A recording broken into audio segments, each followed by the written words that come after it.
And there we are, back again. And for our last content session of today, I think it's a pretty interesting one. And we'll look at some of the most critical, or one of the most critical aspects of funding and launching a startup. Not just a startup, a product, a company, anything. Our next speaker promised to give us the no bullshit talk on go-to-market and give you honest and great reflections on how to perfectly go to market. So much said, I'd love to welcome our last speaker for today on the stage, the CEO and founder of Think, Speak, Transform, Pascal Morgan. Thanks for the intro. I feel very humbled. So, yeah.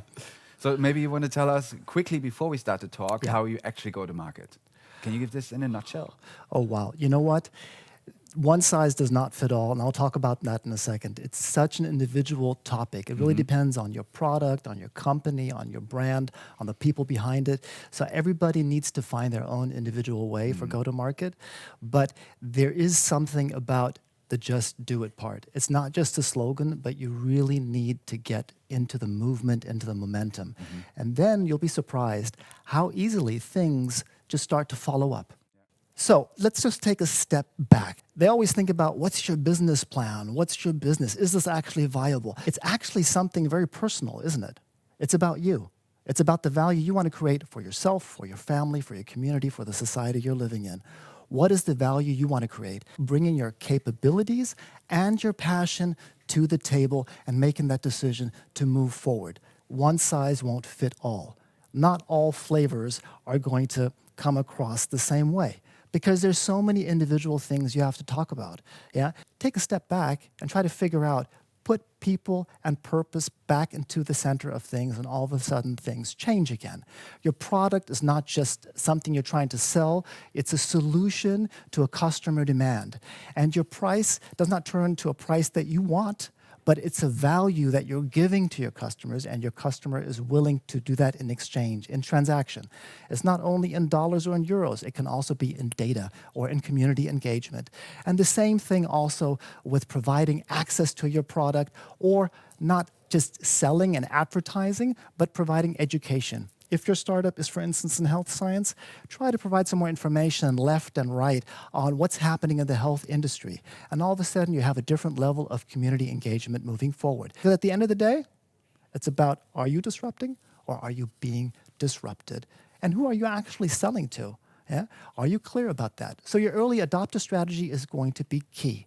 Yeah? And especially the first two phases in your early adopter strategy, because we are in a VUCA landscape. I know it's a terminology coming from the military, but it's still a lot we can learn from. It's your volatility, your uncertainty, your complexity, and your ambiguity. Yeah? Volatility because things can tilt. Uncertain because you do not have any data or insights. Complex because we're all living in a complex ecosystem. And ambiguity means you have data, but it can mean different things. Let's not talk about VUCA as a fear topic, but as an opportunity to move forward.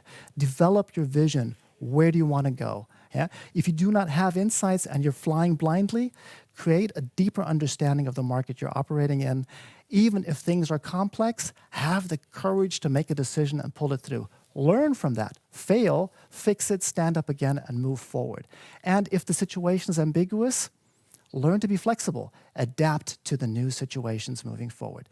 So what are the things that I think are very important? Doesn't matter if you're a two-person team or if you're 500,000 employees in a corporation, you have to build on a good and healthy culture. The culture is the foundation of everything. Without the right culture, you will not attract the right people. And you have to actually give those people also good processes that they can collaborate together in a very productive way. Install the right tools that they can actually then leverage their own capabilities to the best, and build products that matter.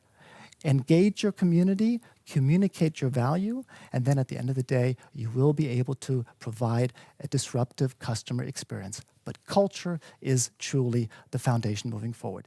So that said, what I want to leave you with is, whatever you do, find a way to pilot yourself through chaos. Yeah? Stay true to your heart, stay true to your proposition, listen to your customers, and learn to be flexible when you're moving forward. Thank you very much for listening. It was fun talking to you. I hope you can take some value out of that, and arigato. Great, thank you, Pascal. I especially love the last part of it. It's it reflects on the being confident and on being in the moment and just doing what you do best, and then just do it, right? As you said before. So Yes, sure. thank you very much for that talk. I could feel the energy. One important point you made is data analysis in relation to the market, customers, etc. Do you have any tips on how to get the right data? Not everyone has their own market research on board. That's a very good point. And it's also depending on how much resources you have available to actually engage with agencies.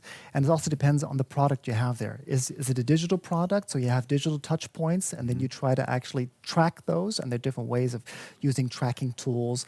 Also, when you do your marketing, to see when you have a proposal and you want to, let's say you offer your beta for download, is that getting any traction? You're putting out ads, you're seeing how that's creating response, all the way down to physical products that you have in retail stores. And that's where things get very tricky, because then you really need to go to every shop, you need to conduct interviews.